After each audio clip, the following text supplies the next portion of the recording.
ओम नमो Narayan channel प्रस्तुत करते हैं श्रीमद् भागवत महापुराण के अध्यायों का सरल हिंदी रूपांतरण। आइए सुनते हैं। ओम नमो भगवते वासुदेवाय। अब हम श्रीमद् भागवत महापुराण के चतुर्थ स्कंद के 31वें अध्याय का पाठ करेंगे,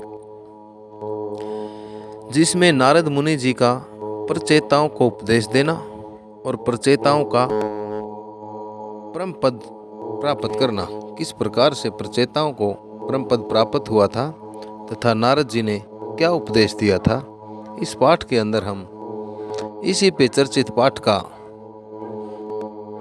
श्रवण करेंगे। आइए शुरू करते हैं। श्री मैत्रेय ऋषि जी कहते हैं, विदुर जी, जब 10 लाख वर्ष बीत गए तब प्रचेताओं को ज्ञान हुआ। तब उन्हें भगवान के वाक्यों की याद आई और वे अपनी पत्नी मारीसा को पुत्र के पास छोड़कर तुरंत घर से निकल गए। वे पश्चिम दिशा में समुद्र के तट पर, जहाँ पर जाजले मुनि द्वारा सिद्धि प्राप्त की गई थी, वहाँ पर जा पहुँचे और जिससे समस्त भूतों में एक ही आत्म तत्व विराजमान है, ऐसा ज्ञान होता है, उस आत्म विचार रूप ब्रह्मास्त्र का संकल्प करके बैठ गए। उन्होंने प्राण, मन, वायु और दृष्टि को वश में किया और शरीर को स्थिर और सीधा रखते हुए आसन को जीतकर अपने चित्त को विशुद्ध करके परब्रह्म में लीन कर दिया। ऐसी स्थिति में उन्हें देवता और असुर दोनों के ही वंदनीय श्री नारद जी ने देख लिया। नारद जी को आया हुआ देखकर प्रचेता गण खड़े हो गए और प्रणाम करके आदर सत्कार पूर्वक देश और काल के अनुसार उनकी विधि के अनुसार पूजा की। तब नारद जी सुखपूर्वक बैठ गए। तब वे कहने लगे, प्रचेताओं ने कहा, हे देव ऋषि, आपका स्वागत है। आज बड़े भाग्य से हमें आपका दर्शन हुआ है। हे ब्राह्मण, सूर्य के समान आपका घूमना फिरना भी ज्ञानालोक से सभी जीवों को अभयदान देने के लिए ही होता है, अर्थात सभी जीवों के हर तरह के डर को दूर करने के लिए ही होता है। हे प्रभु, भगवान शंकर और श्री विष्णु भगवान ने हमें जो उपदेश दिया था, उसे गृहस्थी में आसक्त रहने के कारण हम लोग प्राय भूल चुके हैं। अतः आप हमारे हृदयों में उस परम अर्थ तत्व का आभास कराने वाले अध्यात्म ज्ञान को फिर से प्रकाशित कर दीजिए, जिससे हम सुगमता से ही इस दुस्तर संसार सागर को पार हो जाएं। प्रचेताओं द्वारा जब नारद मुनि जी से इस प्रकार प्रार्थना की कि हे नारद जी, गृहस्थी में हम आसक्त रहने के कारण जो भगवान शंकर और श्री विष्णु जी ने हमें उपदेश दिया था, हम भूल चुके हैं। उस उपदेश को कृपा करके हमें दोबारा से सुना दीजिए, जिससे हम भव सागर से पार हो जाएं। मैत्रेय ऋषि जी आगे कहते हैं कि भगन में श्री नारद जी का चित्त सदा भगवान श्री कृष्ण में ही लगा रहता है। वे प्रचेताओं के इस प्रकार पूछने पर उनसे कहने लगे। श्री नारद जी कहते हैं, हे राजाओं, इस लोक में मनुष्य का वही जन्म, वही क्रम, वही आयु, वही मन और वही वाणी सफल है, जिसके द्वारा सर्वात्मा सर्वेश्वर श्री हरि का सेवन किया जाता है, श्री हरि नारायण को याद किया जाता है, जिनके द्वारा अपने स्वरूप का साक्षात्कार कराने वाले श्री हरि को प्राप्त न किया जाए, उन माता पिता की पवित्रता से, यज्ञोपवीत संस्कारों से और यज्ञ दीक्षा से प्राप्त होने वाले उन 3 प्रकार के श्रेष्ठ जन्मों से, वेदोक्त कर्मों से, देवताओं के समान लंबी आयु से, शास्त्र ज्ञान से, तप से, वाणी की चतुराई से, अनेक प्रकार की बातें याद रखने की शक्ति से, तेज बुद्धि से, बल से, इंद्रियों की पटुता से, योग से और सांख्य योग से, संन्यास और वेदों के अध्ययन से, व्रत और वैराग्य आदि अन्य कल्याण साधनों से भी पुरुष का क्या लाभ है। वास्तव में समस्त कल्याणों की अवधि आत्मा ही है और आत्मज्ञान प्रदान करने वाले श्री हरि ही सभी प्राणियों की प्रिय आत्मा है। जिस प्रकार वृक्ष की जड़ में पानी देने से उसके तने, शाखाएं, उपशाखाएं आदि सभी का पोषण हो जाता है, तथा जैसे भोजन द्वारा प्राणों को तृप्त करने से भोजन के द्वारा प्राणों को तृप्त करने से ही समस्त इंद्रियां अपने आप पुष्ट हो जाती हैं, उसी प्रकार श्री भगवान की पूजा ही सबकी पूजा है। जिस प्रकार वर्षा के समय जल सूर्य की गर्मी से उत्पन्न होता है और ग्रीष्म ऋतु में उसी की किरणों में फिर प्रवेश कर जाता है, तथा जैसे समस्त चराचरभूत समस्त सारे सभी तत्व अर्थात 5 तत्व हैं जो पृथ्वी से ही उत्पन्न होते हैं और फिर उसी में मिल जाते हैं, उसी प्रकार चेतनात्मक यह समस्त प्रपंच श्री हरि से ही उत्पन्न होता है और उन्हीं में विलीन हो जाता है। वस्तुतः यह विश्व आत्मा श्री भगवान का वह शास्त्र प्रसिद्ध स्वरूप ही है। जैसे सूर्य की सुबह उससे भिन्न नहीं होती, उसी प्रकार कभी कभी गंधर्व नगर के समान स्फुरित होने वाला यह जगत भगवान से भिन्न नहीं है। तथा जैसे जागृत अवस्था में इंद्रियां क्रियाशील रहती हैं, किंतु सुषुप्ति में अर्थात सोने के उपरांत उनकी शक्तियों में ही लीन हो जाती हैं, उसी प्रकार यह जगत सर्ग काल में भगवान से प्रकट होता है, अर्थात उत्पत्ति काल में भगवान से ही प्रकट होता है और समय कल्पांत अर्थात युग का अंत होने पर उसी में लीन हो जाता है। स्वरूपतः तो भगवान में द्रव्य क्रिया और ज्ञान रूपी 3 तरह के अहंकार के कार्यों की तथा निमित्त से होने वाले भेद भ्रम की सत्ता है ही नहीं।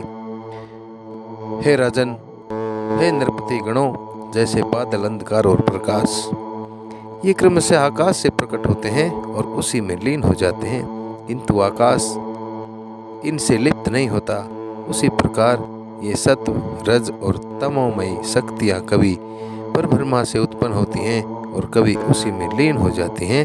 इसी प्रकार इनका प्रवाह चलता रहता है, किंतु इससे आकाश के समान असंग परमात्मा में कोई विकार नहीं होता, अर्थात आसमान इनसे असंग रहता है, अर्थात परमात्मा है जो इनके अंदर लीन होता हुआ प्रतीत तो होता है लेकिन इनसे अलग ही रहता है। अतः तुम ब्रह्मादि समस्त लोकपालों के भी अधीश्वर श्री हरि को अपने से अलग मानते हुए भजो, क्योंकि वे ही समस्त देहधारियों के एकमात्र आत्मा हैं। वे ही संसार के निमित्त कारण काल, उपादान कारण प्रदान और नियंता पुरुषों में उत्तम हैं, तथा अपनी काल शक्ति से वे ही इस गुणों के प्रवाह रूप प्रपंच का संहार कर देते हैं। वे भक्तवत्सल भगवान समस्त जीवों पर दया करने से, जो कुछ मिल जाए उसी में संतुष्ट होने से तथा समस्त इंद्रियों को विषयों से निवृत्त करके शांत करने से शीघ्र ही प्रसन्न हो जाते हैं। पुत्रैषणा आदि सब प्रकार की वासनाओं के निकल जाने से जिनका अंतःकरण शुद्ध हो गया है, अर्थात पुत्र आदि की इच्छाओं रूपी वासनाओं को जिन्होंने छोड़ दिया है और जिनका अंतःकरण शुद्ध हो गया है, उन संतों के हृदय में उनके निरंतर बढ़ते हुए चिंतन से, निरंतर बढ़ते हुए भजन से खींचकर वो अविनाशी श्री हरि आ जाते हैं और अपनी भक्त की अधीनता को स्वीकार करते हुए हृदयाकाश की भांति वहाँ से हटते नहीं। भगवान तो अपने को अर्थात भगवान को ही सर्वस्व मानने वाले निर्धन पुरुषों पर ही प्रेम करते हैं, क्योंकि वे परम रसज्ञ हैं। उन किंचनों की अनन्याश्रया हेतु की भक्ति में कितना माधुर्य होता है, इसे प्रभु अच्छी तरह जानते हैं। जो लोग अपने शास्त्र ज्ञान, धन, कुल और कर्मों के अहंकार से उन्मत्त होकर ऐसे निष्किंचन साधु जनों का तिरस्कार करते हैं, उन दुर्बुद्धियों की पूजा तो प्रभु स्वीकार ही नहीं करते। भगवान स्वरूप आनंद से ही परिपूर्ण हैं। उन्हें निरंतर अपनी सेवा में रहने वाली लक्ष्मी जी तथा उनकी इच्छा करने वाले नरपति और देवताओं की भी कोई परवाह नहीं है। इतने पर भी वे अपने भक्तों के तो अधीन ही रहते हैं। ओह, ऐसे करुणा सागर श्री हरि को कोई भी कृतज्ञ पुरुष थोड़ी देर के लिए भी कैसे छोड़ सकता है। श्री मैत्रेय ऋषि जी आगे कहते हैं, विदुर जी, भगवान नारद ने प्रचेताओं को इस उपदेश के साथ साथ और भी बहुत सी भगवत संबंधी बातें सुनाई। इसके पश्चात वे ब्रह्मलोक को चले गए। प्रचेता गण भी उनके मुख से संपूर्ण जगत के पाप रूपी मल को दूर करने वाले भगवत चरित्र सुनकर भगवान के चरण कमलों का ही चिंतन करने लगे और अंत में भगवत धाम को प्राप्त हुए।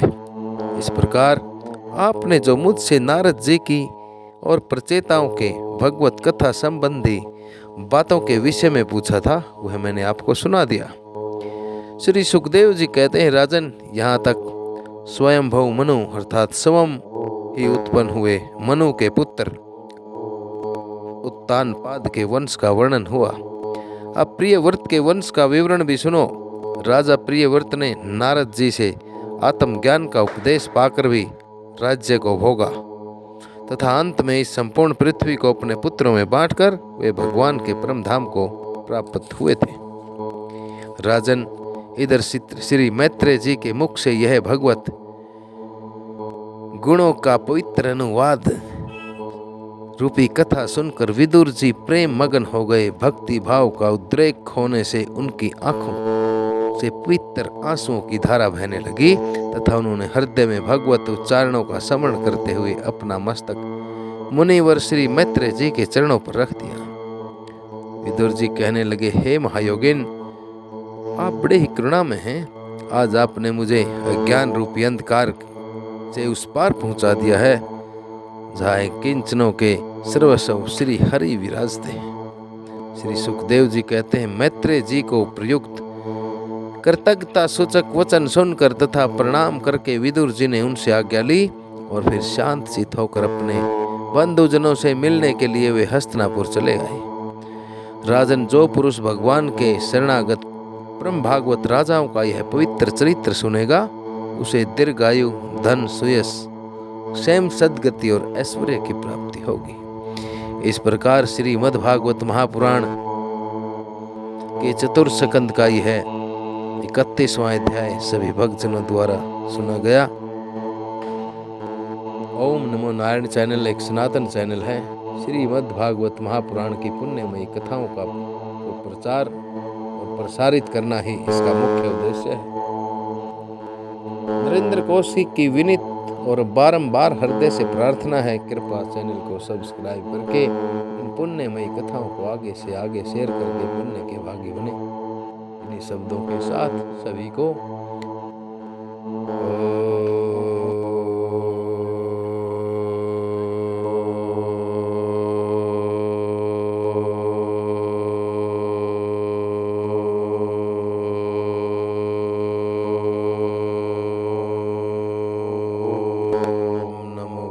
वासुदेवाय।